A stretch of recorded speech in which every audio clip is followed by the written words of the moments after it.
Hello बच्चों, तो आज डिस्कस करते हैं क्लास 12th का टॉपिक 3D का बोर्ड एग्जाम के लिए। लास्ट लेक्चर में हमने कवर किया था शॉर्ट डिस्टेंस के साथ साथ हमने पॉइंट ऑफ इंटरसेक्शन कि हम कैसे फाइंड करें पॉइंट ऑफ इंटरसेक्शन। ठीक है, दो लाइंस हैं और उनका पॉइंट ऑफ इंटरसेक्शन हमने फाइंड किया था। आज हम करते हैं, देखो एक जो क्वेश्चन है 3D के अंदर 5-5 नंबर के हम 3 से 4 क्वेश्चन कवर करते हैं।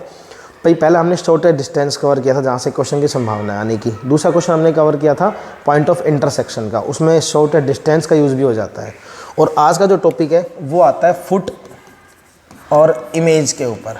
फुट और इमेज, फुट ऑफ परपेंडिकुलर या फिर इमेज ऑफ एनी पॉइंट। तो इमेज का जो रास्ता है ना, इमेज का जो रास्ता है वो फुट से होके ही जाएगा।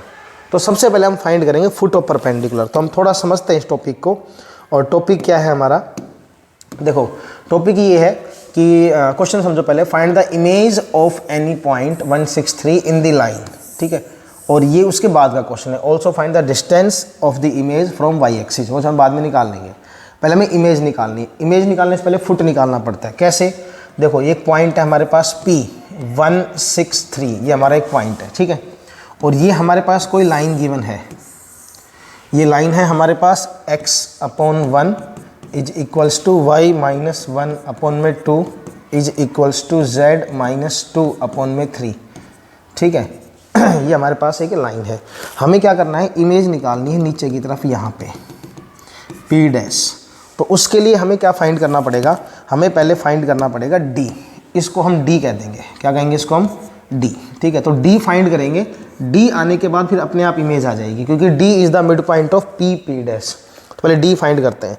अब ध्यान देना इसमें क्या कैसे समझना है आपको, क्या लिखना है। वी नो दैट, हम क्या जानते हैं, इसका कॉन्सेप्ट समझना भैया। We know that D lies on the line, D lies on the line x/1 y minus 1/2 और z माइनस 2/3। D इसके ऊपर लाई करता है। और हमने लास्ट लेक्चर में कवर किया था कि किसी भी पॉइंट, किसी भी लाइन के ऊपर, किसी भी लाइन के ऊपर कोई पॉइंट ढूंढना है तो उसको लैम्डा मान लो। ठीक है, अगर किसी ने लास्ट लेक्चर नहीं देखा तो ज़रूर देख लेना बेटा। ठीक है, तो उसको क्या मान लो, उसको लैम्डा। तो यहाँ से हो जाएगा लैम्डा, D की वैल्यू आ जाएगी lambda 2 lambda plus 1, 2 lambda plus 1, और इसको लैम्डा मान लो, चाहे कैसे भी कर लो। यहाँ से हो जाएगा 3 लैम्डा प्लस 2। ठीक है, तो D हमारा एक ऐसा पॉइंट है जो इस लाइन के ऊपर लाई करता है। तो हमने D को इज लैम्डा की फॉर्म में हमने फाइंड आउट कर लिया। तो जो D आया वो कितना आया, लैम्डा और 2 लैम्डा प्लस 1 और 3 लैम्डा प्लस 2। तो D आ गया हमारा। अब हमें क्या करना है, देखो इसको थोड़ा मूव करते हैं। ओके, अब ध्यान देना कि जो PD है, देखो लाइन एक PD है हमारे पास, लाइन PD है हमारे पास। ये PD एक लाइन है, यहाँ से लेकर यहाँ तक। अगर इसके मैं डायरेक्शन रेशो फाइंड करूँ, डायरेक्शन रेशो का मीन्स क्या होता है, DR, जिसको हम DR बोलते हैं। दो पॉइंट से डायरेक्शन रेशो कैसे निकलते हैं, D माइनस P करके निकलते हैं। ठीक है, तो लैम्डा में से इसको माइनस कर लो तो कितना हो जाएगा, लैम्डा माइनस 1। इसमें से इसको माइनस कर लो तो 2 लैम्डा प्लस 1 और माइनस 6। तो यहाँ से कितना आएगा हमारे पास, सॉरी 2 लैम्डा प्लस 1 माइनस का 6। तो यहाँ से मिलेगा 2 लैम्डा माइनस 5, 2 लैम्डा माइनस 5। और अगर इसमें से इसको माइनस करेंगे तो 3 लैम्डा प्लस का 2 और माइनस का 3, तो माइनस का 1। ये डायरेक्शन रेशो किसके आ गई, PD के आ गई। ठीक है, अच्छा हमें बताओ, इसको लाइन AB कह लेते हैं। ठीक है, इसको लाइन AB कहेंगे। अगर मैं कहता हूँ लाइन AB है, अगर उसके डायरेक्शन रेशो की बात करूँ तो डायरेक्शन रेशो निकालना बहुत आसान होता है। किसी भी लाइन के डिनोमिनेटर में, कार्टेशियन फॉर्म में जो डिनोमिनेटर नीचे की तरफ होता है उसको हम DR कहते हैं, डायरेक्शन रेशो कहते हैं। तो डायरेक्शन रेशो क्या आ गई, 1 2 3। अब यहाँ से एक बात नोट करने वाली है। क्या नोट करने वाली बात है कि PD है वो परपेंडिकुलर है AB के ऊपर। PD है वो परपेंडिकुलर है AB के ऊपर। ठीक है, PD परपेंडिकुलर है AB के ऊपर। तो इसमें क्या करेंगे, देखो जब दो लाइन आपस में परपेंडिकुलर होती हैं, जब दो लाइन आपस में परपेंडिकुलर होती हैं तो दोनों के DR की जो मल्टीप्लाई है ना वो 0 आती है। कैसे मल्टीप्लाई, मीन्स इसकी मल्टीप्लाई इसके साथ, तो इट मीन्स 1 की मल्टीप्लाई लैम्डा माइनस 1 के साथ, 2 की मल्टीप्लाई 2 लैम्डा माइनस 5 के साथ, और 3 की multiply 3 lambda minus 1 is equals to 0। तो ये हो जाएगा लैम्डा -1, 4 लैम्डा -10 और 9 लैम्डा -3 इज इक्वल्स टू 0। तो 9 और 4 13 और एक 14, 14 लैम्डा 10 3 13 14 माइनस का 14। तो यहाँ से लैम्डा की वैल्यू कितनी आ गई, 1 आ गई। अब जो हमारा पॉइंट डी था, जो हमारा पॉइंट डी था लैम्डा की फॉर्म में था, ये रहा, ठीक है। तो पॉइंट डी क्या बनेगा, जो पॉइंट डी था ना लैम्डा की फॉर्म में, तो लैम्डा की वैल्यू 1 हम यहाँ पुट कर देंगे तो उससे हमारा डी आ जाएगा। तो ये हो गया 1, ठीक है। ये हो गया 2 × 1, यहाँ रखेंगे ना, तो 2 × 1 + 1 इट मीन्स 3, ठीक है, डायरेक्ट लिख रहा हूँ मैं। और यहाँ 1 रखेंगे तो 5। तो ये हमारा आ गया फुट ऑफ परपेंडिकुलर आ गया, ठीक है। आप ध्यान दो, डी की वैल्यू हमारे पास आ गई है। देखो ये हमारा डी था, ठीक है। लैम्डा की वैल्यू सबसे पहले हमने क्या किया, ध्यान देना, हमने एक पॉइंट पी गिवन था और एक लाइन गिवन थी। लाइन को हमने क्या माना, लैम्डा। जैसे ही लाइन को आप लैम्डा मान लेंगे हमारा पॉइंट डी आ जाएगा, लैम्डा मानते ही, क्योंकि जो डी है वो लाइन के ऊपर है, तो डी आ गया। अब किसके डी आर निकाल लिए, पी डी के डी आर। पी डी के डी आर कैसे आएंगे, direction ratio D minus P करके। और लाइन के डी आर आगे 1 2 3, दोनों लाइन आपस में क्या खेल खेल रही हैं, परपेंडिकुलर का खेल खेल रही हैं। तो परपेंडिकुलर मीन्स क्या होता है, दोनों के डी आर की मल्टीप्लाई 0, मल्टीप्लाई का सब मतलब, ठीक है। तो इनको ऐसे याद करने का तरीका होता है। तो हमने ऐड किया, मल्टीप्लाई किया, ऐड किया, लैम्डा की वैल्यू आ गई। लैम्डा की वैल्यू 1 हमने यहाँ पुट कर दी, यहाँ पे 1 1 1 तीनों जगह पुट कर दी। तो हमारा क्या आ गया, हमारा आ गया फुट ऑफ परपेंडिकुलर। अब देखना ध्यान से, ऊपर हमारा पॉइंट है 163, पॉइंट कितना है 163। दोबारा से डायग्राम बना रहे हैं, जो पॉइंट है वो है 163, ऊपर वाला पी पॉइंट 163। फिर हमारे पास ये लाइन थी और इसको हमने डी माना था, और डी कितना आया 135, ठीक है। और हमने निकालनी है इसकी इमेज, इसको हम पी डैश कहेंगे, एक्स वाई और जेड कहेंगे, ठीक है। तब देखो हम ये लिखेंगे, now D is the mid point of P dash. तो मिड पॉइंट का फॉर्मूला क्या कहता है, मिड पॉइंट का फॉर्मूला ये कहता है x1 + x2 upon 2 is equals to 1, ठीक है। फिर y1 + y2 upon 2 is equals to 3, और फिर z1 + z2 upon 2 is equals to 5।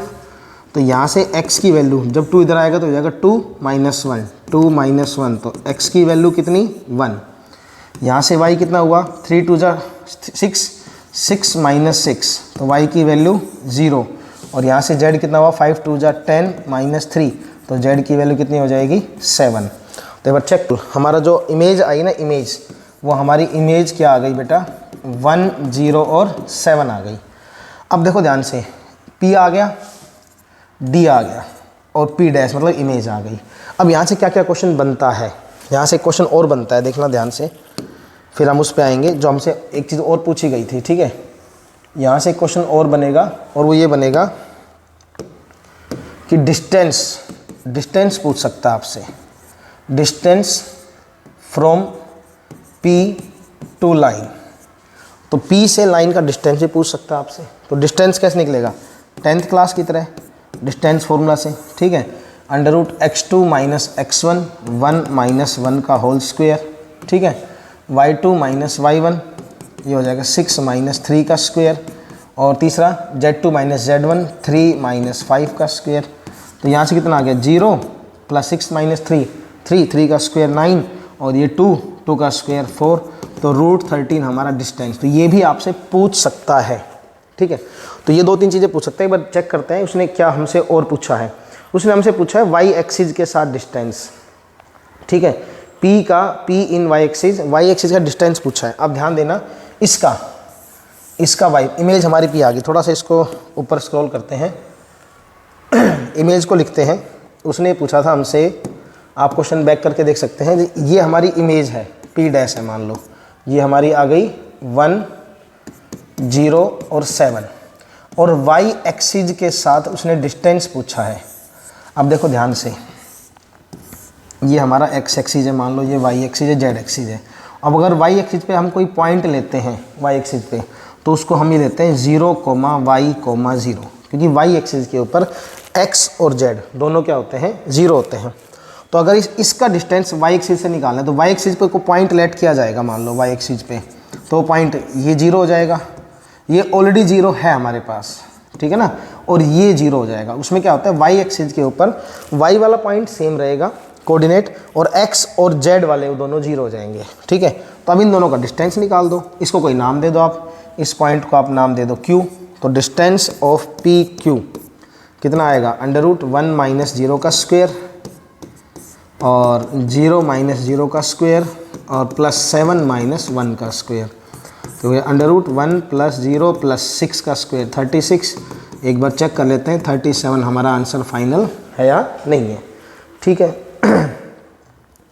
7 का स्क्वायर 1 नहीं आएगा यहाँ पे, 7 - 0 आएगा, 7 - 0 आएगा। तो ये हमारा क्या हो जाएगा, ये हमारा हो जाएगा 49। तो ये हमारा कितना आएगा बेटा, √50 आएगा, ठीक है, क्योंकि 7 - 0 है, 7 - 1 नहीं है। तो 7 का स्क्वायर 49, 49 + 1 50, तो √50 हमारा फाइनल आंसर है। तो हमने क्या क्या सीखा, ध्यान देना। सबसे पहले एक पॉइंट गिवन था, हमने उससे फुट निकाला, फुट से हमने क्या निकाला, इमेज निकाली, इमेज से हमने डिस्टेंस भी निकाल लिया। तो 2-3 क्वेश्चन हैं जो इससे कवर होते हैं। अब मैं होमवर्क में क्वेश्चन देता हूँ आपको, जो आपने इसको सोल्व करना है और इसकी इमेज निकालनी। Find the image of the point 353, image of the point 353 to the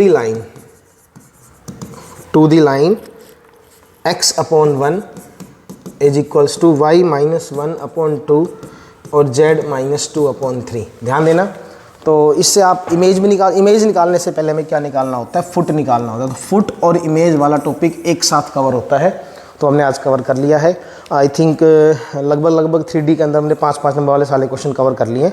एक टॉपिक और है जो नेक्स्ट लेक्चर में कवर करेंगे। तब तक के लिए मेहनत करते रहो, जुड़े रहो। Okay, all the best, thank you.